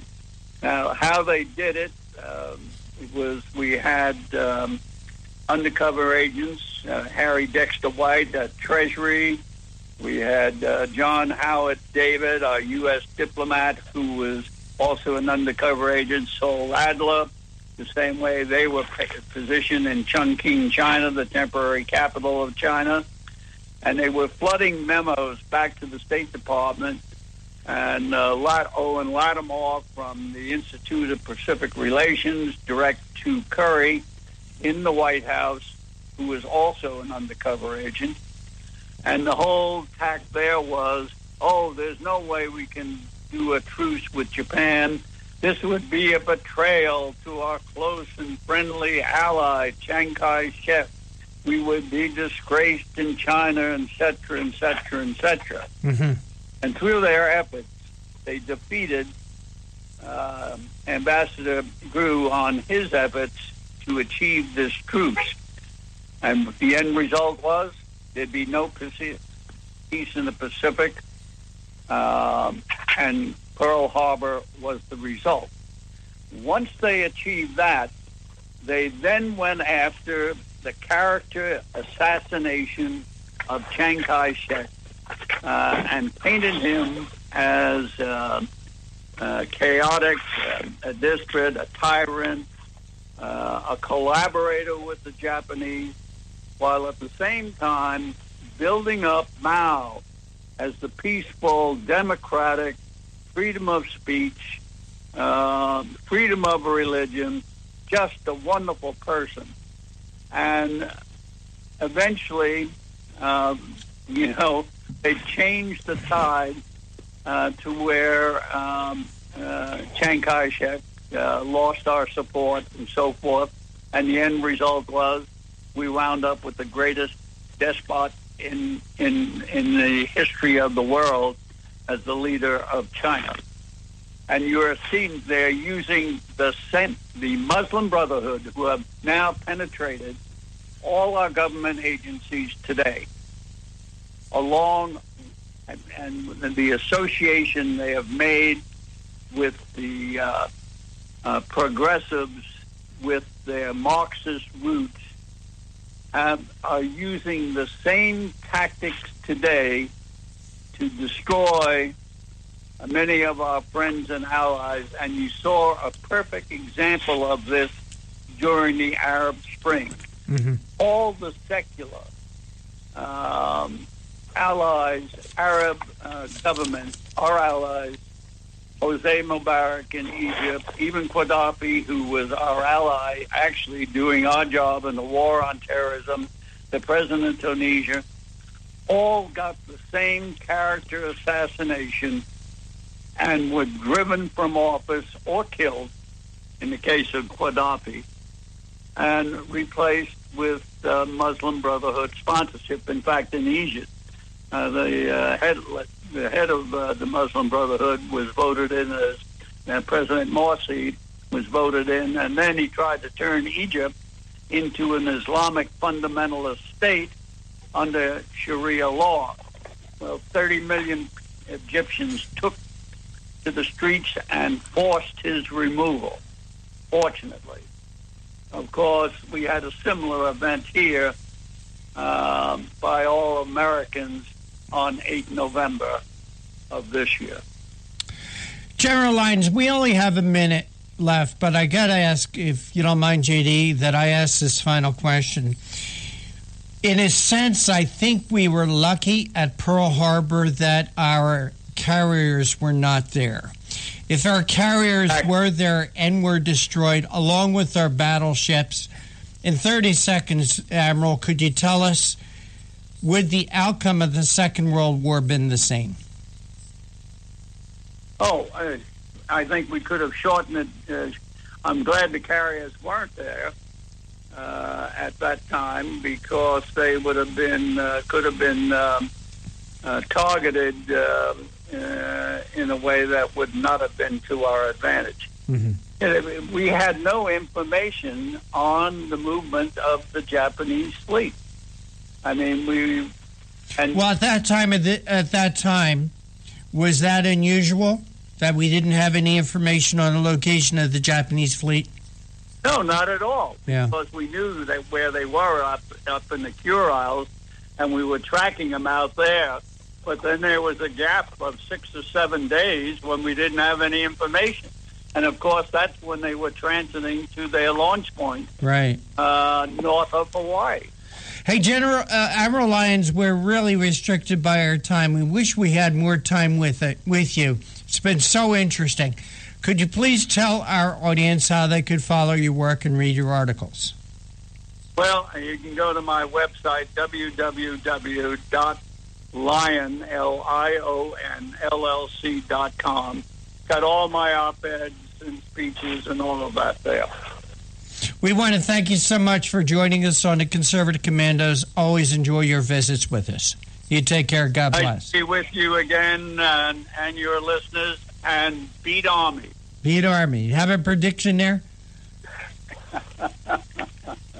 Thank you so much for joining us. And you are listening to the Conservative Commandos radio show with J.D. Manier and Rick Trader, coming to you live from the studios of the Conservative Commandos radio network.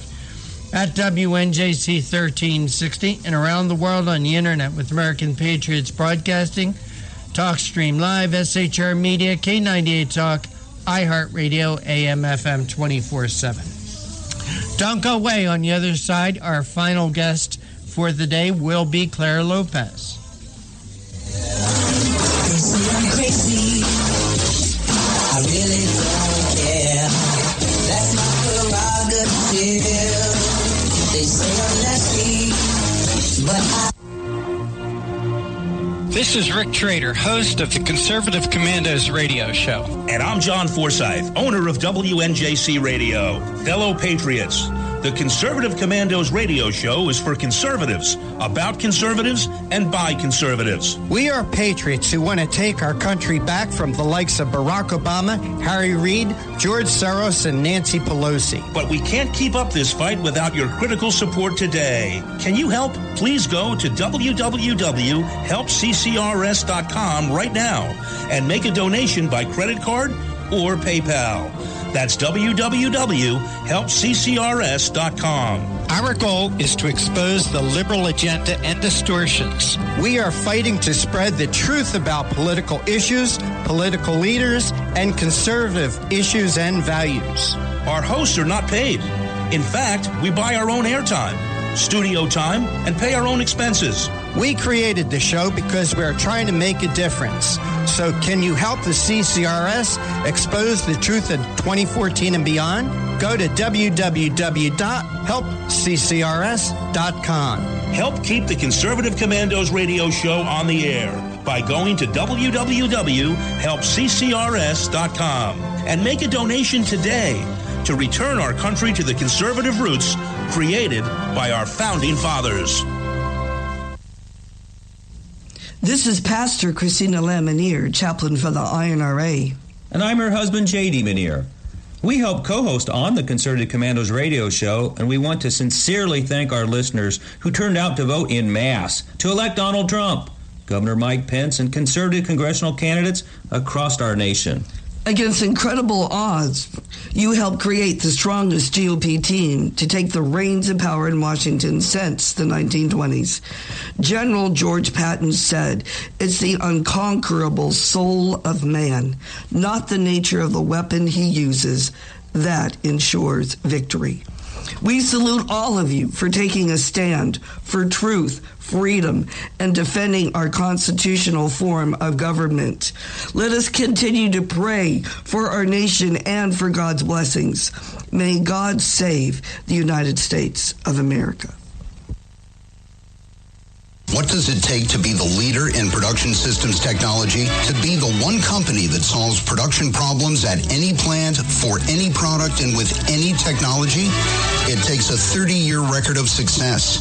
It takes total mastery of complex technologies with a history of delivering success every time, without fail. Only one company can claim that high ground in manufacturing line optimization, data automation, and systems integration, and that's Philadelphia Control Systems. In factories worldwide, Philadelphia Control Systems programs, software, and engineering solutions deliver optimal performance and output flow with a record that can't be matched. Any plant, any product, any technology. Philadelphia Control Systems, the leader in production automation since 1982. 800-335-9811. PCS4automation.com. That's PCS, the number 4, automation.com. The Conservative Commandos radio show is expanding to become the Conservative Commandos Radio Network. We're establishing a front line of conservative radio broadcasters and ironclad patriots to declare war against the madness of liberalism and the Obama administration. Are you tired, as I am, about the disregard for our Constitution? Do you still have faith in the American dream? Are you looking for sensible, smart radio? If so, listen to the Conservative Commandos Radio Network every weekday from 11 a.m. to 5 p.m. on WNJC Radio 1360 a.m. or around the world on the internet at WNJCradio.com. Check out our websites, ConservativeCommandosRadioNetwork.com and CCRN.com for rebroadcasts and network updates. We are the Conservative Commandos Radio Network. We're even even more newsmakers go to be heard.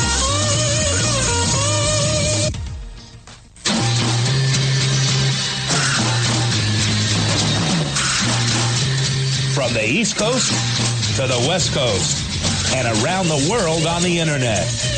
We're coming to you live from the CCRS studios. WNJC 1360. This is the Conservative Commandos radio show with your host, Rick Trader. The Conservative Commandos radio show, where the newsmakers go to be heard.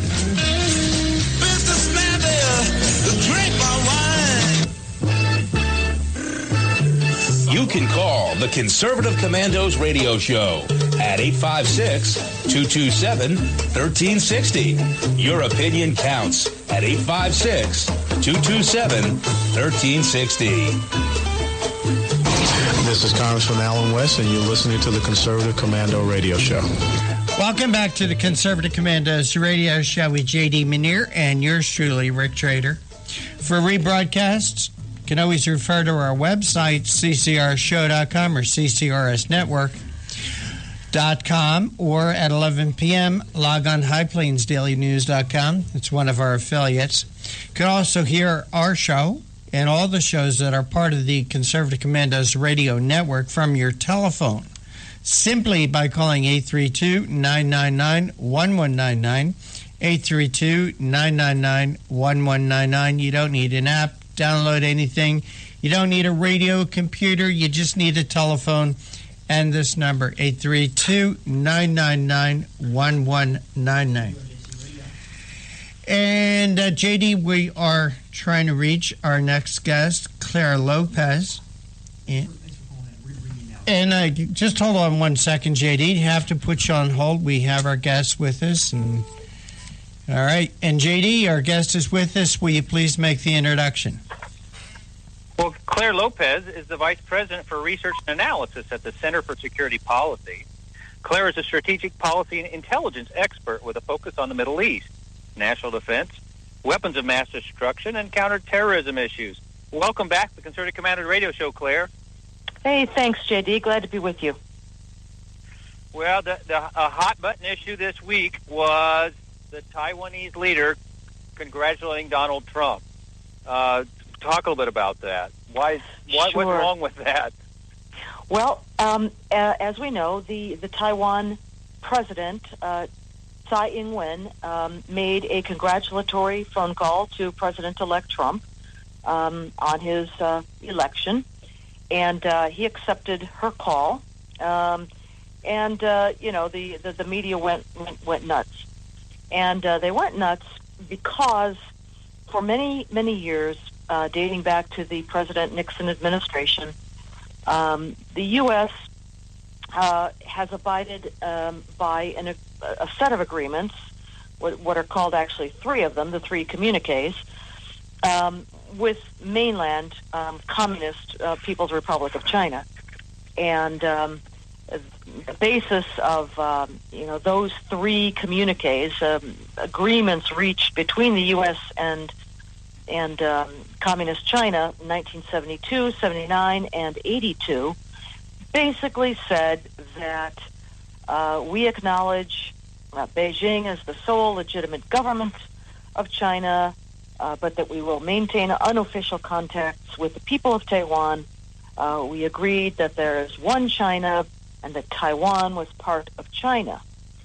Now, I happen to agree with Mark Thiessen, who had a wonderful column in the Washington Post just a day or two ago, which is entitled something to the effect of Trump's phone call, not a blunder, but it was brilliant. And I do happen to agree. I think that President-elect Trump is very consciously and deliberately signaling that there is going to be a reevaluation of the relationship between the United States and our major non-NATO democratic ally in the region, Taiwan. It makes a lot of sense. Are they covered under a CETO treaty, or what kind of umbrella do we provide for Taiwan?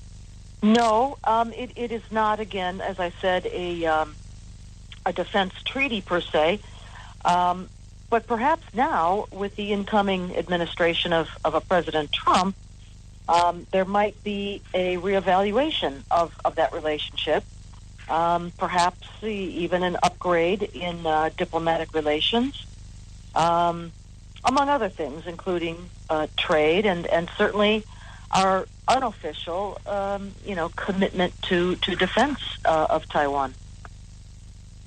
Claire, we're celebrating Pearl Harbor Day, the 75th anniversary of the sneak attack by the Japanese, and we've enjoyed Admiral Lyon just a few minutes ago, and we had General Tom Spohr from Heritage Foundation. This concept of America being prepared. Talk about that. What do we need to do in our country that we've been lacking in lately?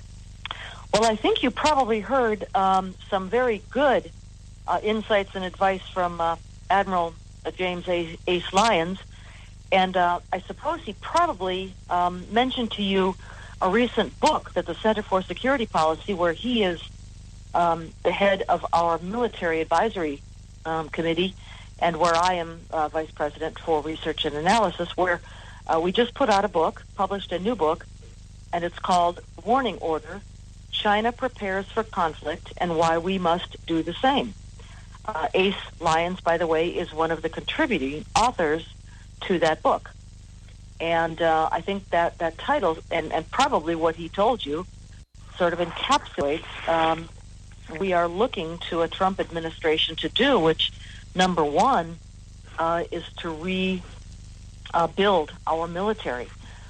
There is nothing like a credible military deterrent to signal to both friends and adversaries that we are ready to defend the former and to confront the latter, and thereby perhaps even avoid conflict, but by letting them know that we are ready for whatever comes our way, to defend our friends, stand up for our allies, and to confront our enemies and adversaries.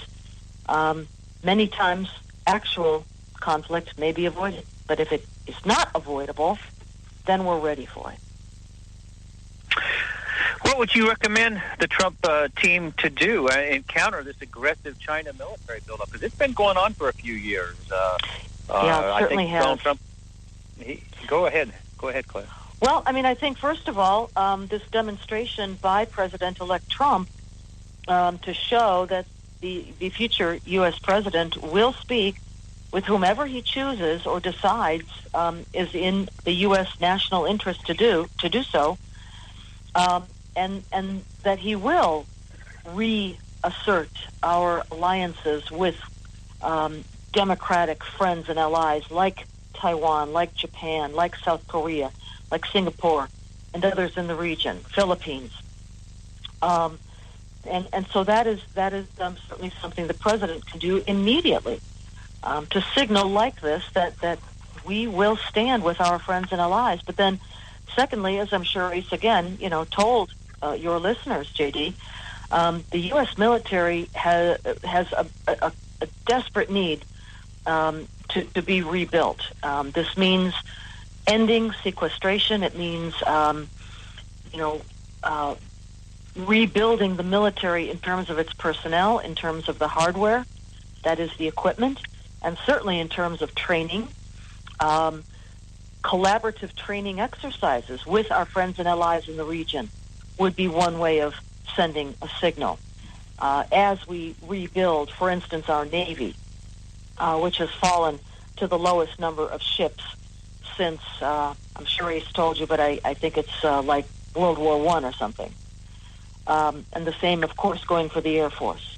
That'll take time to rebuild or to build, and refurbish all those planes and ships and everything else. But in the meantime, an assertion, of standing by our allies and friends would go a long way. And then, perhaps reevaluating that relationship with Taiwan, for example. I talked about the possibility of upgrading relations, diplomatic relations. Right now, we've got something called the American Institute in Taiwan, in Taipei, which is not a diplomatic mission. It's not a consulate, not an embassy. It's a nonprofit center, technically. But maybe that could be upgraded. New free trade agreements might be pursued with all of our friends in the region. The Trans-Pacific Trade Partnership is not going to happen, but there's no reason that free trade agreements otherwise might not be, renegotiated and upgraded. Perhaps, Claire, we're up against a hard radio break. Can you hold with us just for a couple minutes? We will get right back into this. Yeah. This is J.D. Manier and your host, Rick Trader, coming to you live from Concerted Commandos Radio Network Studios, WNJC 1360, our flagship station in Philadelphia, and around the world on the Internet with American Patriots Broadcasting, TalkStream Live, SHR Media, K98 Talk, iHeartRadio, and AM/FM 24/7.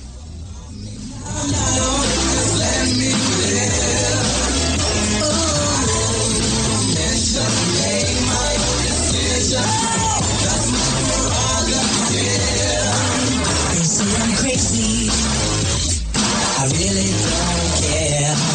That's my prerogative. They say I'm nasty, but I...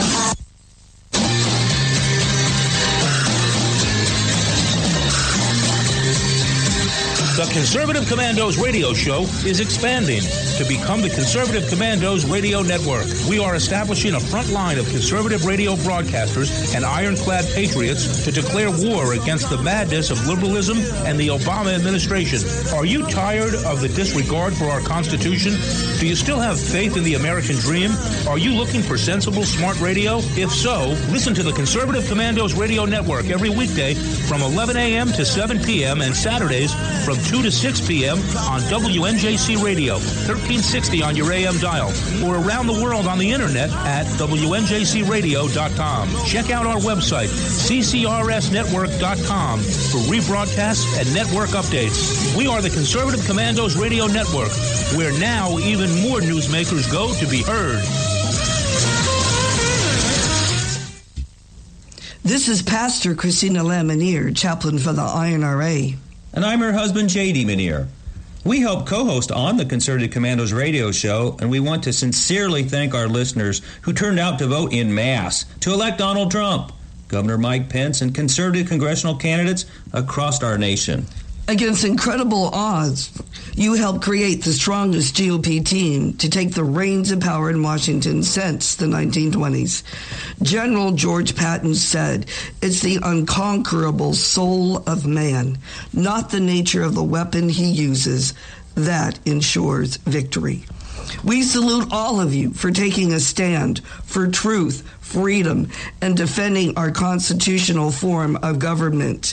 Let us continue to pray for our nation and for God's blessings. May God save the United States of America. You can call the Conservative Commandos radio show at 856-227-1360. Your opinion counts at 856-227-1360. This is Congressman Alan West, and you're listening to the Conservative Commando radio show. If you'd like to hear rebroadcasts of today's show, please check out our website, CCRSnetwork.com and CCRShow.com. Or at 11 p.m., log on to HighPlainsDailyNews.com. Now you can listen to Concerted Commandos from any phone by calling 832-999-1199. We're speaking with Claire Lopez, Vice President for Research and Analysis at the Center for Security Policy. Welcome back, Claire. Thanks, J.D. Well, Admiral Lyons kind of did a segue into discussion with you, because he mentioned, as in World War II, there were fifth columnists, there were spies, and he talked about today's problem with the Muslim Brotherhood in so many levels of government. Go ahead and talk about that. Yeah, sure. Well, as Ace no doubt pointed out, today, very much as in times past with Soviet communist infiltrators, our society, meaning academia, media, as well as government in the top levels of national security, are infiltrated by operators of the Muslim Brotherhood. very often working through front groups. And this is something that we've absolutely got to pay attention to. We've got to, in the new Trump administration, take a new attitude of seriousness about counterintelligence and security, especially as regards our national security agencies across the government, that they not be penetrated by operators of a hostile alien legal system called Sharia or a jihadist group like the Muslim Brotherhood, whose motto commits it and all of its people, members, to jihad. No doubt about that. And this reflection, my wife and I, Christina, we're on our way to New York City here today. And so just about a couple hours ago, we drove through Columbus, Ohio. Last week, we had the terrible tragedy of the OSU campus stabbings and trying to run people over. Talk a little about what's going on, because I think in the last 18 months, we've had so many attacks on our home front. We have, and I will begin, as I often do with audience with whom I speak, by mentioning what we refer to as the Al-Qaeda timeline. And this is a 7-phase plan that was revealed in an interview, an online interview to Der Spiegel magazine in August 2005. Remember that date, August 2005. This was published. And the 7-phase plan included a period from 2010 till 2013 when Al-Qaeda said this would be the time for the overthrow of the hated Arab governments. Hated why? Because they didn't enforce Sharia. What happened in 2011? The Islamic uprising, which some people still insist on calling an Arab Spring, but was in fact the uprising of the Al-Qaeda and Muslim Brotherhood led Muslims across the Middle East and North Africa. Period 2013 till 2016 in this timeline is called the time for the establishment of the caliphate. June 2014, what happens? A caliphate is established. Whether it survives or not in its current form, another question, that it was declared. 2016 onwards, and here's my point, the period we're in right now, what they call the period of total confrontation. After the recent great reformation of Islam, which has taken place under Abu Bakr al-Baghdadi in the Islamic State in the Middle East, a purification of Islam, taking it back to its roots, now they are ready to pivot to the great enemy, the West, the Dar al-Harb, the place where Sharia is not yet enforced and established. And that is why we're seeing an uptick in the attacks across Western Europe and now inside the United States as well. There are many other factors involved, including things like migration, overrunning of Western Europe with young male Muslims being allowed into their countries, and the general failure of both Western European governments and our own to insist on assimilation by those who immigrate here, to obedience to our Judeo-Christian-based constitutional legal system, and the establishment of course, mosques, which Muhammad tells us, tells Muslims in the Islamic canon, are meant to be places of command and control for jihad. And yes, they do pray there sometimes too. But they are essentially command and control centers for jihad. And to Europeans' great detriment and dismay, as the forces there in places like Paris and Brussels are now raiding, and Germany, raiding local mosques and Islamic centers, they're finding all kinds of weapons caches, as well as jihadist literature and DVDs and so forth. So these are all lessons that we need to take to heart, and hopefully before we get to the point of being so overrun and under assault as Western Europe is right now. Well, Claire, 4 or 5 of the last major attacks, think of Orlando, the terrible shooting down there, and things that have happened recently in our country. I was reading that they were either sons and daughters who were of refugees, or they were refugees. So you address that immigration issue, and I know Donald Trump has made that a high priority, but it is so important. As we remember on Pearl Harbor Day, the problems when we don't remember history and we don't abide by and learn from our mistakes, it can come back to bite us again. Yeah, absolutely, JD. And you bring up a very good point there about refugee resettlement and immigration into the United States. And I do think this is one of the areas where the new Trump administration is going to work very hard to reform our refugee resettlement and immigration programs in order that people intending to come here, whether as immigrant or non-immigrant visitors, are screened very carefully, not just to see whether their name is on some terrorist list, which most of the people trying to get here will never, ever show up on a list. They just haven't come to the attention of any authorities to put them on a list. But more to the point, what is the ideology? What is the belief system? What are the legal allegiances that they carry with them? And if their legal allegiance is to an alien and a hostile legal system like Sharia, which is antithetical to the Constitution in so many ways, then perhaps those are not the kind of folks we want to be encouraging to come here into this country, either as a visitor or to settle. And so these are things that I really hope will be addressed in the incoming new Trump administration. We just have a couple minutes left, but we had the Axis and the Allies in World War II celebrating Pearl Harbor Day. But talk a little bit about North Korea and Iran.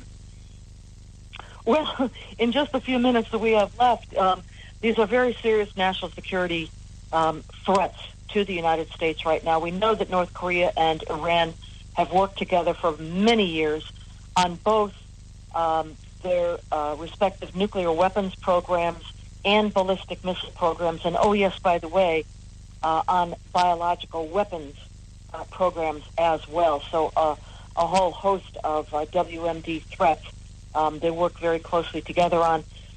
We know, of course, that North Korea already is a nuclear power, has the missiles, has the warheads, and has demonstrated the ability to launch a payload into an orbit.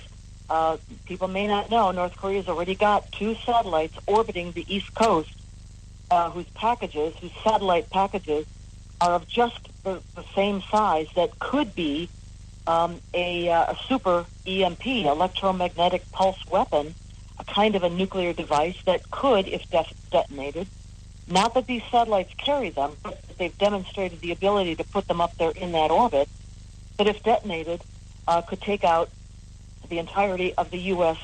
Unprotected civilian electric grid. And North Korea, as we know, not only has shared but sold just about every technical weapon advance that they possess and ever have achieved to Iran, the jihadist regime in Tehran. And so that must be a concern to ensure that this Tehran regime does not last, does not survive. Regime change must be our policy, but certainly in the meantime, ensuring that this jihadist regime in Tehran is not able to deploy a deliverable nuclear weapon during the coming years. Trump says let's tear up that Iran deal. How can our listeners, as we close down, how can they read more of your works and get in touch with you, Claire? Well, I would certainly encourage them to go to the website for the Center for Security Policy at centerforsecuritypolicy.org or securefreedom.org. It'll take you to the same place. Do have a look at our published books, which are listed there, but also available there at our website as free PDF downloads, or you may purchase them for a pretty low price at Amazon.com. And please sign up for our newsletter if you would like to do that, our daily bulletin. You can sign up to receive that at our website as well. Well, God bless, Claire. Thank you for so much coming on the Conservative Commando radio show again. Thank you, JD. JD, we're up against the clock once again. I want to thank you for sitting in today as my co-host. You did a fantastic job in putting together our show today, our remembrances of Pearl Harbor. I also want to thank our guest today, Lieutenant General Tom Spoor, Admiral James Lyons, our most recent guest, Claire Lopez. But for right now, we're out of time. We got to run. We got to go. Take care. God bless. And we'll see you tomorrow on the radio.